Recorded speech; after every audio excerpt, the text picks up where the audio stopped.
প্রিয় দর্শক, আমাদের বিশেষ অনুষ্ঠান থেকে আপনাদের জানাই শুভেচ্ছা।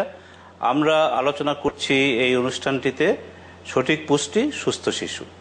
এটি আমাদের তৃতীয় এবং শেষ পর্ব।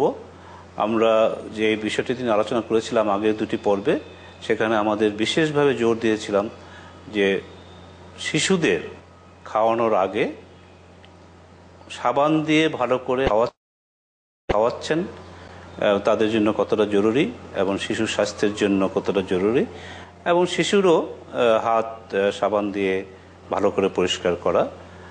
বিশেষ করে শিশুর যখন বাড়তি খাবারের সময় হয়, যেদিন থেকে তাকে বাড়তি খাবার মায়ের দুধের সাথে সাথে বাড়তি খাবার দেওয়া হয়, তখন থেকে সেটা খুব একটা গুরুত্বপূর্ণ বিষয়। এবং সেখান থেকে যদি সেটা সঠিকভাবে পালন করা না হয়, তাহলে কি কি ধরনের রোগের হতে পারে বা পুষ্টিগত কি সমস্যা হতে পারে, সেগুলো নিয়ে আমরা আলোচনা করেছিলাম। আমরা এবারের শেষ পর্বে আলোচনা করব যে আমাদের দেশে বিভিন্ন সংস্থা, মন্ত্রণালয়, বেসরকারি সংস্থা, সরকারি সংস্থা এই পুষ্টি বিষয়ক কাজ করছে, এবং তারা এই কাজের মধ্যে কিভাবে সমন্বয় করছে, কি ধরনের কাজ আরও করা দরকার এবং পুষ্টির উন্নয়নে কি করা জরুরি, সেটা আলোচনা করব।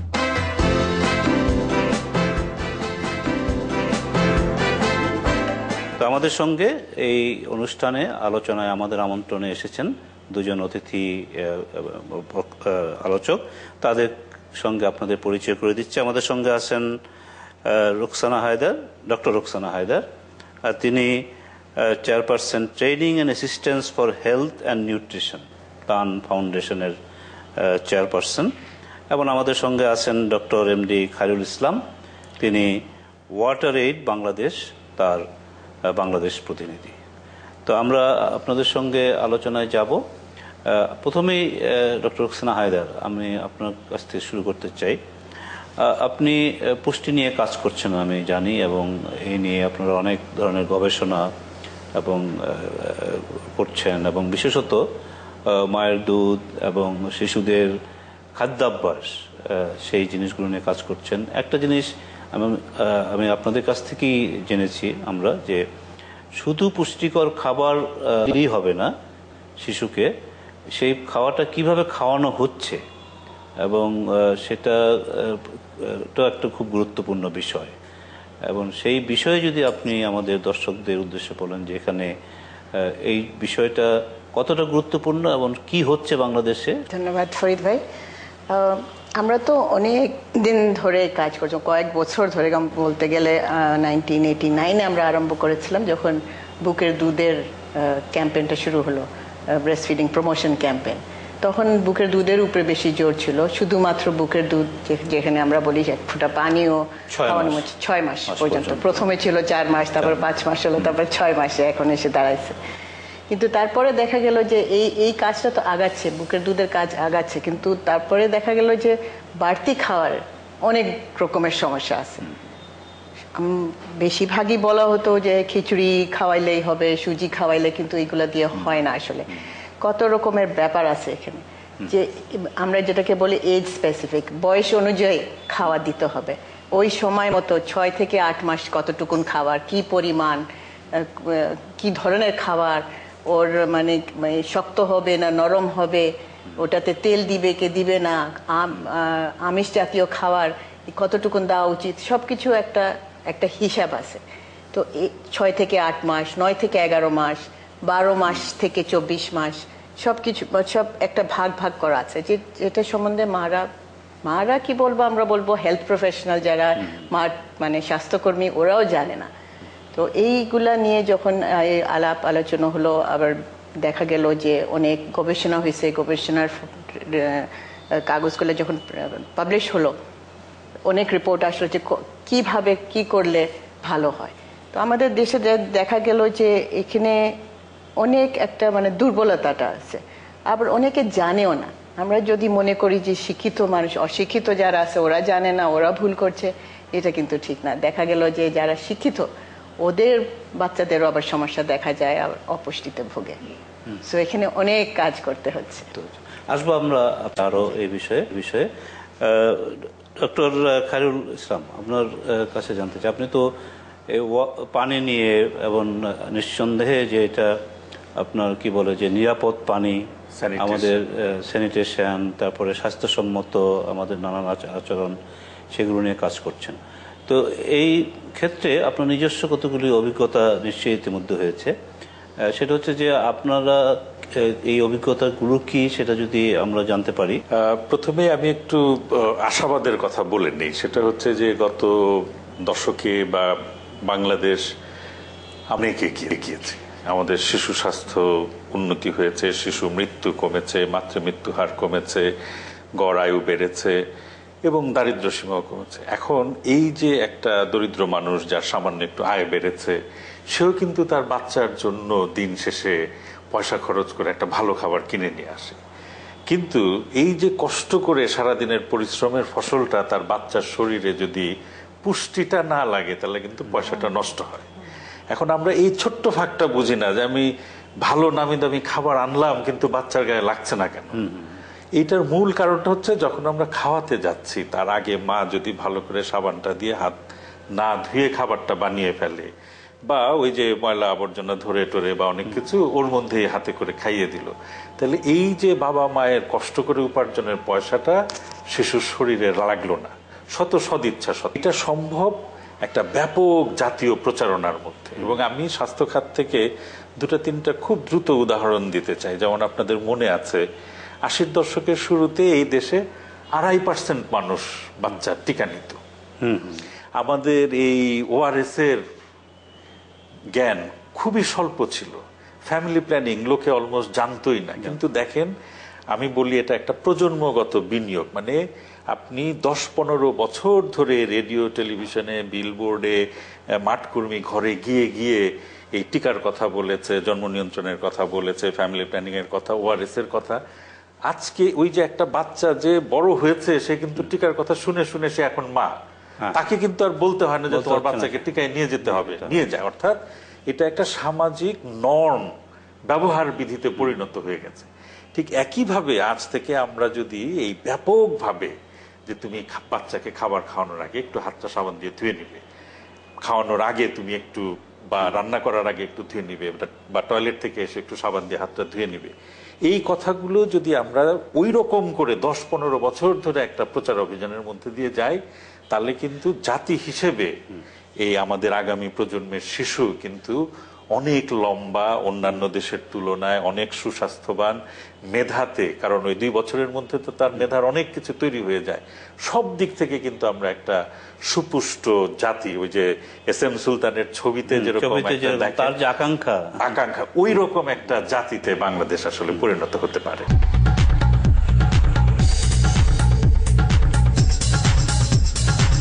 ডক্টর রুকসানা, আপনি একটা জিনিস প্রায় বলেন যে এই যে পুষ্টি, এটা শুধুই যে স্বাস্থ্য সেটা না, এটার সঙ্গে আমাদের অর্থনৈতিক বিষয়টাও জড়িত, এবং আমাদের যে ভবিষ্যৎ, আমরা শিশুদের যে আমাদের ভবিষ্যৎ প্রজন্ম এবং যারা পরবর্তীতে নেতৃত্ব নেবে, সেই জিনিসটাও এখানে খুব জরুরি।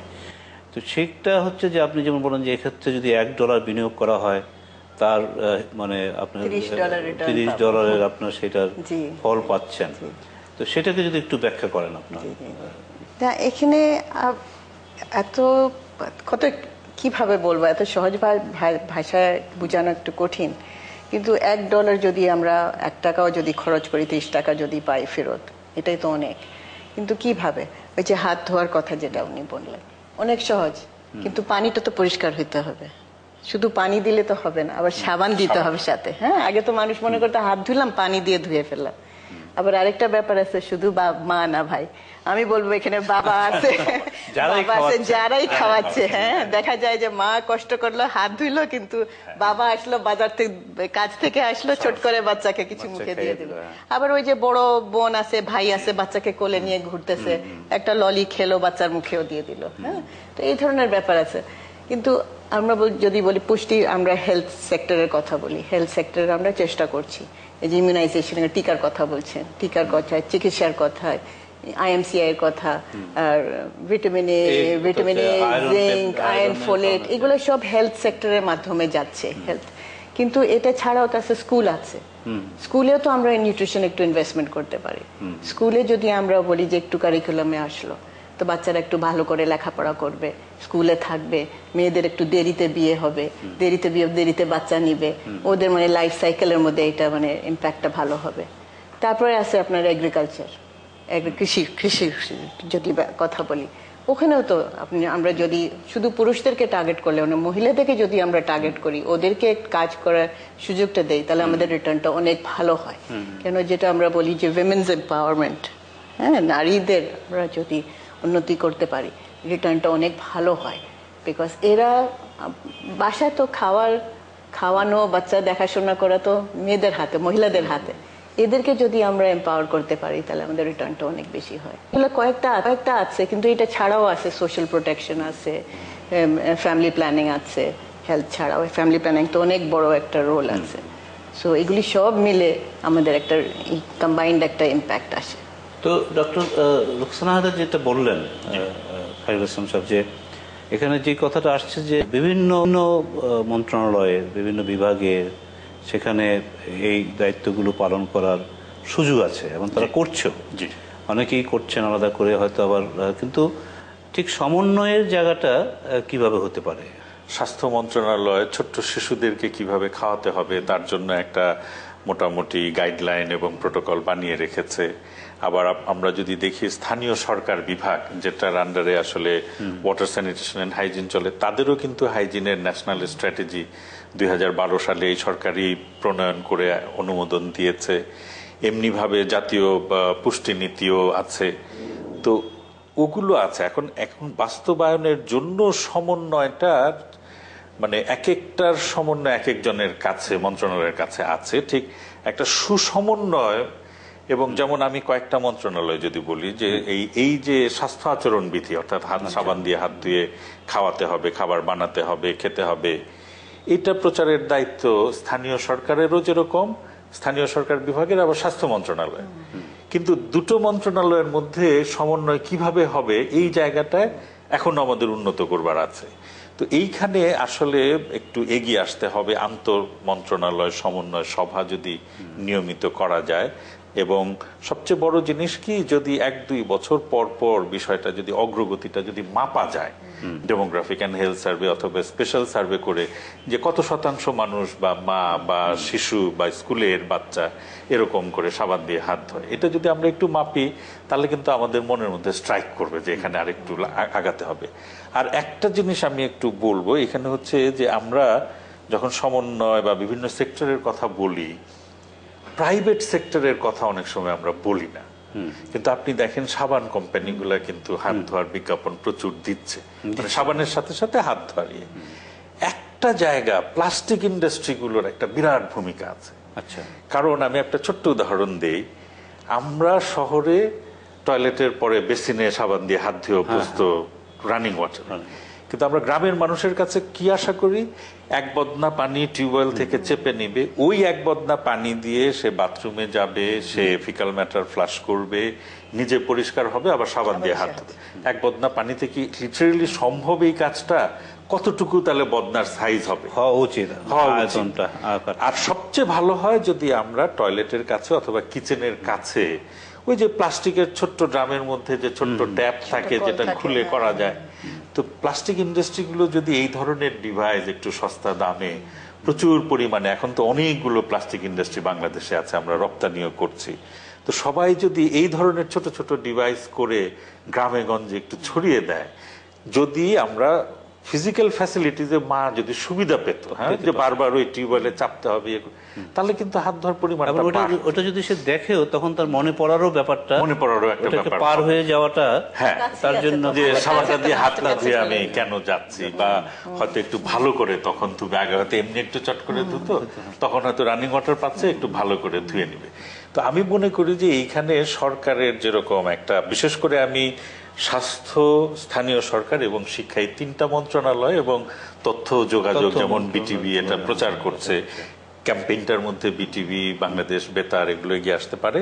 আর প্রাইভেট সেক্টরকেও, সাবান কোম্পানিগুলো, প্লাস্টিক ইন্ডাস্ট্রিকেও এই জিনিসটা মাথায় রাখতে হবে যে তারা তাদের ব্যবসা করবে, মুনাফা করবে, কিন্তু একই সঙ্গে দেশ ও জাতি এগিয়ে যাক।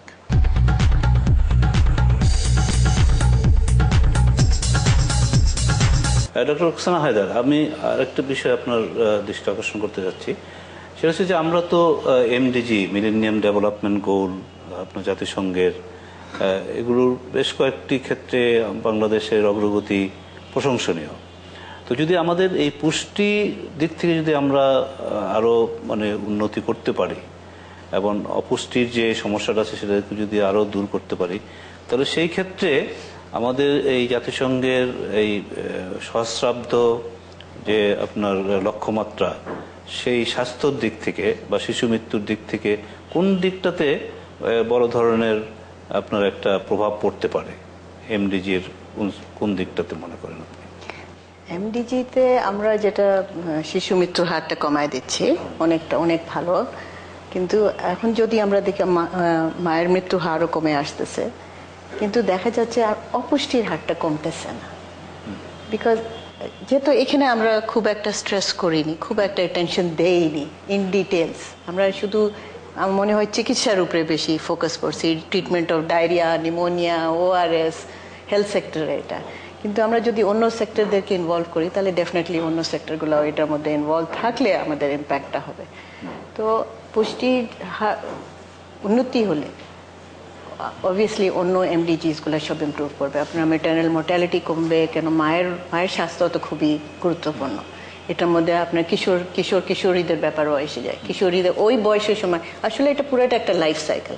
ছোট শিশু মায়ের পেটে বাচ্চা থাকতে, তারপরে ছোট বাচ্চা হলো, কম ওজনের বাচ্চা যদি হয়, মায়ের পুষ্টি যদি ভালো নয়, কম ওজনের বাচ্চা যদি হয় তাহলে অসুখ বিসুখ বেশি হবে। অসুখ বিসুখ বেশি হলে অপুষ্টিতে ভুগবে। অপুষ্টিতে ভুগলে ওর ভবিষ্যৎ কি? সে স্কুলে যাবে, ভালো লেখাপড়া করতে পারবে না, স্কুল থেকে বের হয়ে আসবে, অথবা স্কুল থেকে পাশ করলেও ভালোভাবে করবে না, কমপ্লিট করতে পারবে না, স্কুল ড্রপ আউট হবে।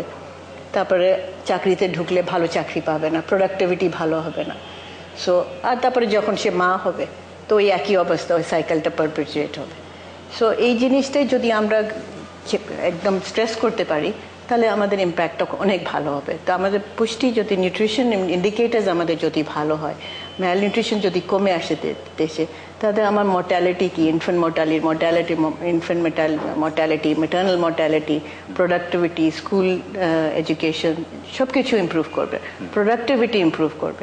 এগ্রিকালচার সেক্টরের ফর ইনস্টেন্স বলা যায় যে 0.5% হাইট বেড়ে যায় যদি নিউট্রিশন ইমপ্রুভ হয়, তাহলে প্রোডাক্টিভিটি তার অনেক বেশি হয়। হ্যাঁ, অনেক বেশি প্রোডাক্টিভিটি হয়। আর অনেক দেশে এগুলা গবেষণা করে দেখা গেছে যে ওয়েজেস মানে ওদের প্রোডাক্টিভিটি বেশি হলে তার ইনকাম বেশি হয়। আর আমরা যদি মিডল ইনকাম কান্ট্রি হতে যাচ্ছি, তো আমাদের তো প্রোডাক্টিভিটি বাড়াতে হবে ডেফিনেটলি। একটা জিনিস খায়রুল ইসলাম সাহেব, যে আরেকটা আপনি শুরুতে একটু আশাবাদের কথা বলছিলেন এবং আমি এটার সঙ্গে একটু যোগ করতে চাই আরেকটু আশাবাদের, যে আমাদের দেশে সরকারের সর্বোচ্চ পর্যায় থেকে, যে আপনার প্রধানমন্ত্রীর দিক থেকে শুরু করে এই ধরনের কর্মসূচিগুলোর ব্যাপারে আপনার কি বলে যে পদক্ষেপ নেওয়া এবং সেগুলোকে কার্যকর করার তাগাদা মানে দেওয়ার যে ব্যাপারটা আছে, উৎসাহিত করা। যেমন আপনার কদিন আগেই আমাদের এখানে একটা তারা চালু করেছেন প্রধানমন্ত্রীর কণ্ঠে, যে স্বাস্থ্যকেন্দ্রে যাওয়ার যে ঘটনাটি বলা। তো এটা তো একটা বিষয়ের উপরে তিনি করেছেন এবং এটা খুবই একটা প্রশংসনীয় উদ্যোগ। তো সেটাকে কিন্তু এই যে আপনি যেটা বললেন, এই ধরনের বিষয়গুলোতেও তো সেগুলো যোগ করা যায়। আপনি জানেন যে জাতিসংঘের মহাসচিব উনি একটা বিশেষ উদ্যোগ নিয়েছেন, যেটাকে আমরা বলি scaling up nutrition, scaling up nutrition, SUN, সান, এবং শিশুদেরকে নিয়েই যে সূর্যোদয়ের মতো জিনিসটা যেন ঘটে। স্কেলিং আপ নিউট্রিশন সানের যে একটা সিভিল সোসাইটি প্ল্যাটফর্ম, যেটা মানে গ্লোবালি যে কমিটিটা, সেই কমিটিতে বাংলাদেশের 2 জন মাত্র মানুষ আছেন। একজন হচ্ছে আমাদের মাননীয় প্রধানমন্ত্রী শেখ হাসিনা, আরেকজন হচ্ছে ব্র্যাকের প্রতিষ্ঠাতা স্যার ফজলে হাসান আবেদ। তো তার মানে হচ্ছে যে আমাদের প্রধানমন্ত্রীর একটা দৃঢ় অঙ্গীকারের মধ্যে আছে। এখন বিষয়টা হচ্ছে যে উনি তো আর সব মন্ত্রণালয় দেখবেন না। তো এই যে যেই মন্ত্রণালয়গুলোর দায়িত্ব, তাদের মধ্যে আন্তঃসমন্বয়, এবং ওই যে আমি যে জিনিসটা বারবার বললাম যে একটা ন্যাশনাল ক্যাম্পেইন, এই 5 দিন 7 দিন বা 1 মাসের না, মানে কনসিস্টেন্টলি যেরকমটা আমরা করেছিলাম টিকাদানের জন্য, এরকম ভাবে অনেকটা ঘরে তৈরি আপনার খাবার স্যালাইন যেভাবে আমরা বাংলাদেশে জনপ্রিয় করে ডায়রিয়ায় শিশু মৃত্যুকে অনেকাংশে কমিয়ে দিয়েছি, আশেপাশের দেশের তুলনায় আমরা অনেক আগানো। ঠিক একইভাবে আমার মনে হয় যে আমরা আশাবাদী যে এই ধরনের যে আমাদের সরকারের তরফ থেকে, বেসরকারি সংস্থার থেকে, প্রাইভেট সেক্টর যদি এভাবে এগিয়ে আসে আর এই ন্যাশনাল ক্যাম্পেইনটা যদি চলে, তাহলে আমরা দেখতে পাবো যে আমরা অবশ্যই আগাচ্ছি। আপনি অমর্ত্য সেনের সর্বশেষ বইয়ের ব্যাপারে আমি একটু রেফারেন্স টানতে চাই যে উনি কিন্তু আশঙ্কা ব্যক্ত করেছেন যে ভারতে স্যানিটেশন, হাইজিন এগুলো ইমপ্রুভ বাংলাদেশের তুলনায় হচ্ছে না, এবং আগামী দশকে ভারতীয়দের অ্যাভারেজ হাইট, এটা রবার্ট চেম্বার্স প্রেডিক্ট করছেন, যেটা কিন্তু কমে যেতে পারে বাংলাদেশের তুলনায় যদি ইনভেস্ট না করে। অর্থাৎ আমাদের মাননীয় প্রধানমন্ত্রী, অর্থাৎ সরকার এবং বেসরকারি সংস্থা, প্রাইভেট সেক্টর, আমরা সবাই যদি, এবং সর্বোপরি আমি বলবো যে এই যে মিডিয়া, একটা ন্যাশনাল ক্যাম্পেইন যদি কনসিস্টেন্টলি আমরা কয়েক বছর চালাতে পারি, তাহলে যেভাবে আমরা আগাচ্ছি আর সমন্বয়টা, যে প্রান্ত মন্ত্রণালয় সমন্বয়টা বাড়াতে পারি, তাহলে আমরা ঠিকই আমাদের ওয়াটার স্যানিটেশন এবং হাইজিন আচরণবিধিতে ইমপ্রুভমেন্ট আনতে পারবো, যেটার এফেক্ট নিউট্রিশনে বাচ্চাদের পজিটিভলি পড়বে, এবং জাতি হিসেবে এই সাবকন্টিনেন্টে will be taller than others, এবং আমরা অনেকখানি এগিয়ে যেতে পারবো। এটা আমি আশাবাদ এবং আমি মনে করি এটা সম্ভব। ধন্যবাদ ডক্টর খায়রুল ইসলাম, ধন্যবাদ রোকসানা হায়দার।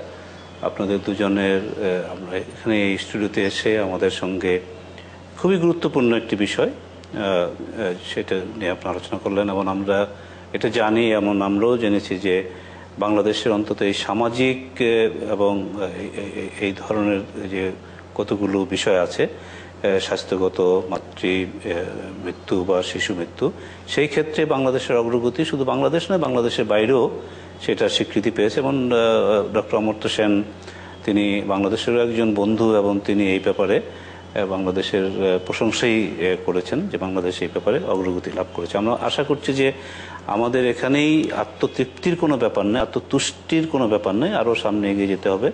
এবং সেই আলোচনাটাই আমরা এখানে আনতে চেয়েছিলাম যে বিভিন্ন মন্ত্রণালয় যারা কাজ করছে তাদের সাথে সমন্বয়ের মাধ্যমে যাতে এই কাজটা করা যায়। প্রিয় দর্শক, আমরা আমাদের দুজন অতিথি আলোচকের কাছ থেকে অনেকগুলো গুরুত্বপূর্ণ বিষয় শুনলাম এবং জানতে পারলাম। তবে একটা জিনিস আমি আবারও এই অনুষ্ঠান শেষ করার আগে বলি যে সাধারণ আমাদের হাতে অনেক জীবাণু লুকিয়ে আছে, এবং সেই জীবাণু আমাদের নিজেদেরও ক্ষতি করতে পারে, এবং আমাদের প্রিয় সন্তান, আমাদের ছেলে মেয়ে, আমাদের পুত্র কন্যা বা অন্য যারাই হোক না কেন তাদের ক্ষতি করতে পারে। কারণ এই জীবাণু যদি আমার হাত দিয়ে আমার সন্তানের কি বলে ভিতরে প্রবেশ করে, সেটা তার জন্য নানা ক্ষতির কারণ হয়ে যেতে পারে। এবং সেটা হচ্ছে গিয়ে একেবারে এখনই যে ক্ষতি হতে পারে সেটা হচ্ছে ডায়রিয়া, আমাশয়, টাইফয়েড, আর দীর্ঘমেয়াদী যে ক্ষতি হতে পারে সেটা তার অপুষ্টির কারণে সে হয়তো যেভাবে তার বেড়ে ওঠা দরকার, যেভাবে তার বুদ্ধির বিকাশ হওয়া দরকার, সেটা তারা হতে পারছে না। আপনাদের ধন্যবাদ জানাচ্ছি এই অনুষ্ঠান দেখার জন্য, এবং আশা করছি যে আপনারা ভালো থাকবেন, সুস্থ থাকবেন, এবং এই কথাটা মনে রাখবেন যে যখন বিশেষ করে শিশুকে খাওয়াতে যাচ্ছেন তখন আপনার হাত ভালো করে সাবান দিয়ে পরিষ্কার করে ধুয়ে নেবেন। ধন্যবাদ।